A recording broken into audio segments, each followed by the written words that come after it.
नमस्कार, आप देख रहे हैं एमएस टीवी और मैं हूं आपके साथ कंचन। आई नजर डालते उत्तराखंड की कुछ खास खबरों पर।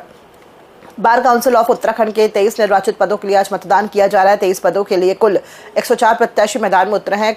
सुबह 10 बजे से ही लगातार वोटिंग की प्रक्रिया जारी है। अधिवक्ता लगातार बूथों की ओर मतदान के लिए पहुंच रहे हैं। वोटिंग के दौरान बड़ी संख्या में मतदाता अधिवक्ताओं ने अपने मत का प्रयोग किया। बार एसोसिएशन देहरादून में भी लगातार अधिवक्ता अपने प्रत्याशी को चुनने के लिए मत बूथों की ओर मतदान करने पहुंच रहे हैं।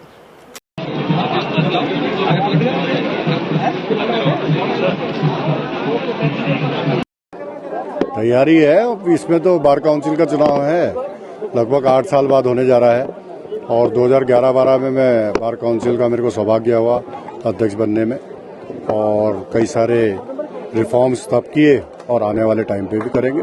अगर सभी अधिवक्ताओं का साथ मिला, प्यार मिला, आशीर्वाद में से पूरी उम्मीद है कि पूरे जिस प्रकार से पूरे प्रदेश से रिस्पांस है, सभी जगह से हरिद्वार, रुड़की, विकास नगर, इवन उत्तरकाशी, टिहरी, कर्णप्रयाग, गोपी, सब जगह से फोन आए हैं, तो सभी जगह से मेरे को ठीक ठाक रिस्पांस दिया है लोगों ने, तो उनका आशीर्वाद मिलेगा तो और अच्छा इस बार करेंगे। पुष्कर सिंह धामी ने प्रदेश भर में संगठनात्मक मजबूती और कार्यकर्ताओं के व्यापक प्रशिक्षण पर जोर देते हुए कहा कि राज्य में एक सुनियोजित अभियान के तहत मंडल बूथ और शक्ति केंद्र स्तर तक कार्यशालाएं आयोजित की जाएंगी। इस पहल का उद्देश्य पार्टी की रीति नीति, कार्य पद्धति और वैचारिक प्रतिबद्धता को जमीनी स्तर तक सुदृढ़ करना है, ताकि कार्यकर्ता समाज जीवन में और अधिक प्रभावी भूमिका निभा सके। मुख्यमंत्री ने बताया कि प्रदेश स्तर पर आयोजित कार्यशाला के बाद अब जिलों और मंडलों में भी इसी प्रकार के प्रशिक्षण कार्यक्रम चलाए जाएंगे। इन कार्यक्रमों में वरिष्ठ नेताओं, अनुभवी पदाधिकारियों और विभिन्न विषयों के विशेषज्ञों की सक्रिय भागीदारी सुनिश्चित की जाएगी। उन्होंने कहा कि लंबे अनुभव वाले नेता कार्यकर्ताओं को संगठन की कार्यशैली, विचारधारा और जनसेवा के मूल मंत्र से अवगत कराएंगे।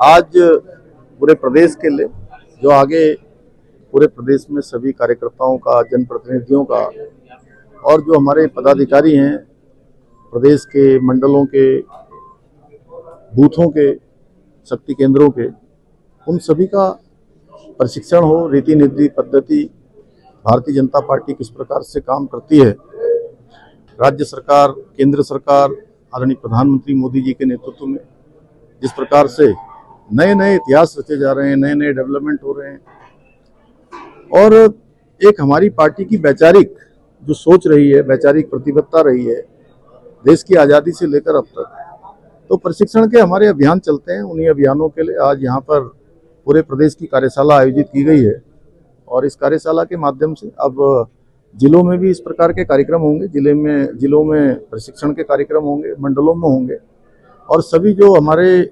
प्रशिक्षित लोग हैं, वरिष्ठ लोग हैं, लंबा जिनका अनुभव है, अनेक विषयों के जो विशेषज्ञ हैं, हमारे वरिष्ठ नेतागण हैं, वो सभी इन कार्यशालाओं में प्रतिभाग करेंगे और कार्यकर्ताओं तक अपनी बात को पहुंचाएंगे, जिससे कि कार्यकर्ता हमारे प्रशिक्षित होकर समाज जीवन में और अच्छा काम करें और प्रतिबद्धता के साथ काम करें, विश्वसनीयता के साथ काम करें।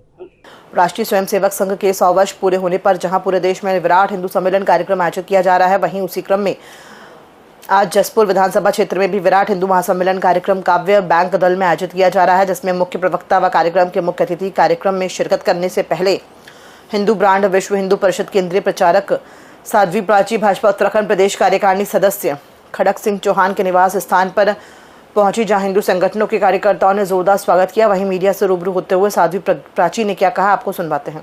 में मैं लगातार आती रहती हूँ कार्यक्रमों में।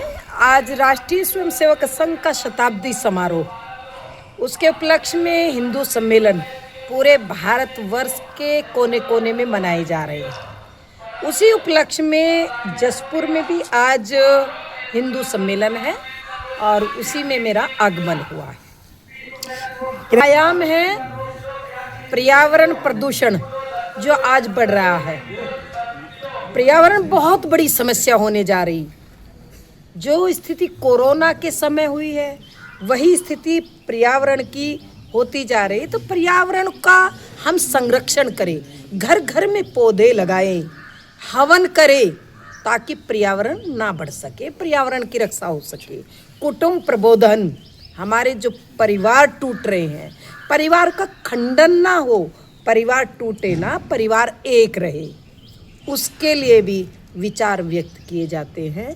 और तीसरा है सामाजिक समरसता, जो आज समाज में जातिवाद की दीवारें खड़ी है, बड़ी बड़ी दीवारें खड़ी हो गई जातिवाद के नाम पर, वो जातिवाद की दीवारें टूटे और हम सब हिंदू एक हो, उसके लिए प्रयास करें।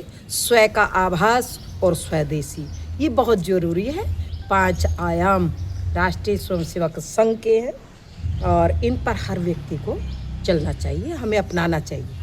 9 मार्च से उत्तराखंड विधानसभा का बजट सत्र संभावित है। इस बार के बजट को लेकर राज्य सरकार जनता से भी संवाद कर रही है। मुख्यमंत्री पुष्कर सिंह धामी ने 7 फरवरी को खटीमा में जनता के साथ बजट को लेकर संवाद किया था, जिसकी जानकारी देते हुए मुख्यमंत्री पुष्कर सिंह धामी ने बताया कि अगले कुछ दिनों में बजट का अगला संवाद पौड़ी जनपद में किया जाना है। बजट संवाद कार्यक्रम में सभी सेक्टर के लोगों और एक्सपर्ट को बुलाया गया है। आम जनता से राय और सुझाव लेकर सरकार आगामी बजट तैयार करेगी। जनवरी से फरवरी 2026 तक मनाए गए सड़क सुरक्षा माह के दौरान विभिन्न आयु वर्गों और वर्गों को जोड़ते हुए कई जागरूकता कार्यक्रम आयोजित किए गए। इस अभियान का उद्देश्य केवल चालान या दंडात्मक कार्रवाई तक सीमित न रहकर दुर्घटनाओं की रोकथाम और नागरिकों में जिम्मेदारी की भावना विकसित करना रहा। आरटीओ प्रवर्तन डॉक्टर अनीता चमोला ने बताया कि इस दौरान ड्राइवरों, कंडक्टरों, स्कूल और कॉलेज के छात्रों सहित आम नागरिकों के लिए अलग अलग कार्यक्रम आयोजित किए गए हैं, जिनमें एक विशेष कार्निवाल भी शामिल था। अभियान का मुख्य फोकस सड़क दुर्घटनाओं की रोकथाम और जन भागीदारी को बढ़ावा देना रहा। ये जो हमारा सड़क सुरक्षा मंथ चल रहा था 2026, ये जनवरी टू फरवरी हमने मनाया। इसमें डिफरेंट इवेंट जो हमने करे थे वो हर तरह के जोन को लेकर था। ड्राइवर, कंडक्टर, स्कूल्स के जो स्टूडेंट्स थे उनके लिए भी था, फिर कॉलेज के स्टूडेंट्स के लिए भी हमने कार्निवल किया था। जो मेन एम है हमारा, हम लोगों का एम जो है वो केवल एनफोर्समेंट नहीं है, प्रिवेंशन है। एक्सीडेंट के प्रिवेंशन हम कैसे कर सकते हैं, उसके लिए पब्लिक पार्टिसिपेशन बहुत ज़रूरी है। और पब्लिक में भी different kind of road users, चाहे वो पेडेस्ट्रियंस हों, पैसेंजर्स हों, और उसमें डिफरेंट एज ग्रुप, तो डिफरेंट एज ग्रुप को साथ लेकर चलना होगा। एक सिविक सेंस हम लोगों को डेवलप करना होगा, अवेयरनेस सब में रहे, क्योंकि ट्रैफिक के रूल्स देखिए सबको पता है कि हमें हेल्प, लेकिन लोग पहनते नहीं हैं। तो इस तरह का जो हमने इवेंट आज रखा था, तो इसमें डिफरेंट एज ग्रुप के लोग थे, मेल फीमेल्स थे, छोटे बच्चे से लेकर बुजुर्ग तक, सीनियर सिटीजन ने भी इसमें पार्टिसिपेट किया और ये बहुत ही सक्सेसफुल इवेंट भी रहा। रुड़की स्थित COER यूनिवर्सिटी में द्वितीय दीक्षांत समारोह उत्साह और गरिमा के साथ आयोजित किया गया। कार्यक्रम में उत्तराखंड के राज्यपाल लेफ्टिनेंट गुरमीत सिंह मुख्य अतिथि के रूप में शामिल हुए और विद्यार्थियों को उपाधियां प्रदान की। राज्यपाल ने कहा कि शिक्षा केवल डिग्री नहीं बल्कि राष्ट्र निर्माण और समाज सेवा की आधारशिला है। उन्होंने युवाओं से आत्मनिर्भर भारत के निर्माण में योगदान देने का आह्वान किया और कहा कि आज का युवा जागरूक होकर देश को नई दिशा दे रहा है। उन्होंने विश्वविद्यालय में स्टार्टअप संस्कृति को बढ़ावा देने की सराहना की और कहा कि विद्यार्थियों को 44 लाख रुपए तक के पैकेज मिलना संस्थान की गुणवत्ता और उद्योन्मुख शिक्षा का प्रमाण है। कार्यक्रम में विशेष अतिथि NK Goyal, chairman JC Jain व श्रेयांश जैन सहित विश्वविद्यालय परिवार मौजूद रहा।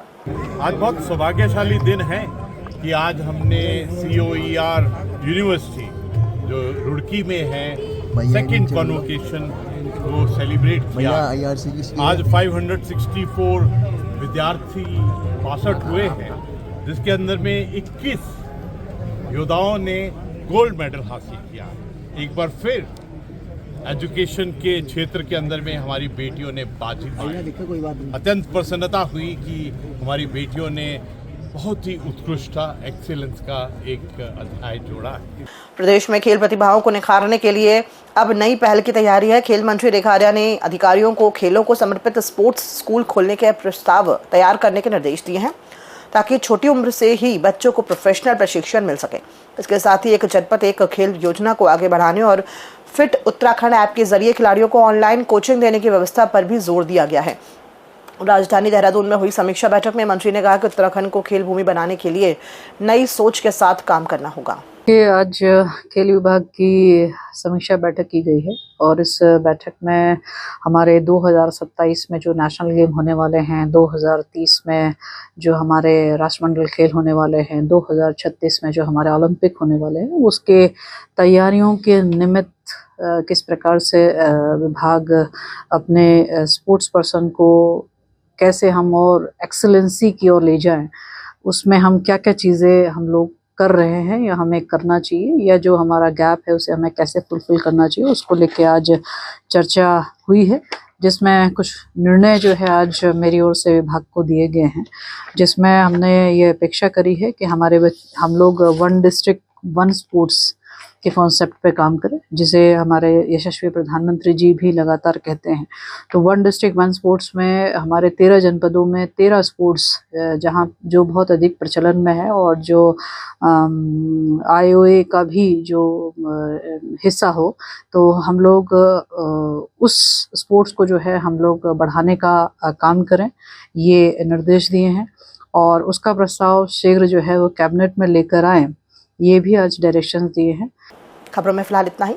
दीजिए इजाजत। नमस्कार।